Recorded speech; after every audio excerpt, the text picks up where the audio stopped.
Hello everyone, in this video we are going to see how to create a payment entry on behalf of a sales invoice. So if there is a sales invoice which is already generated in your system and you want to add a payment which the customer has done on that particular sales invoice behalf, so how to do it, that is what we are going to see in this video. So as you can see on my screen, there is a sales invoice which is unpaid right now and I want to create a payment entry on this behalf. So what I have to do is I have to create on payment.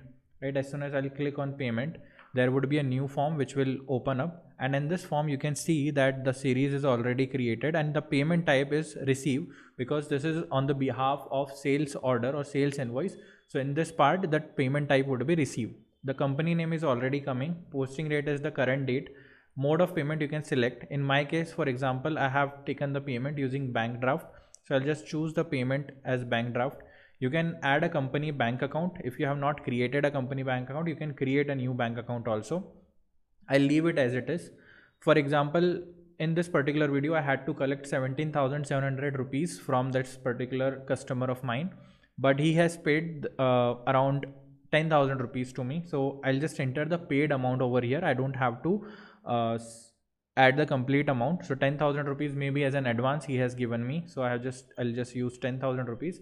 You will see that allocated amount has already converted into 10,000. Outstanding amount is 17,700. And apart from that, I'll just write a reference number. So BOI 00100, this is my reference number, which you can use as a transaction number also, transaction ID also. So once you do this, you just have to save it and just submit this. As you will do this, this payment entry is made on the behalf of our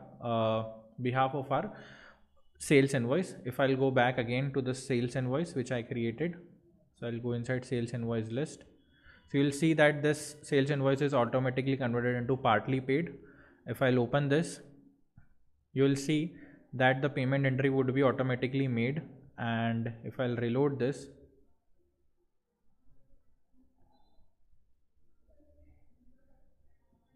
right, this is already coming as partially paid. There is no advance paid yet, so let's go back over here, right? So 17,700 is there and the outstanding amount is 7,700 rupees, because 10,000 amount was already paid.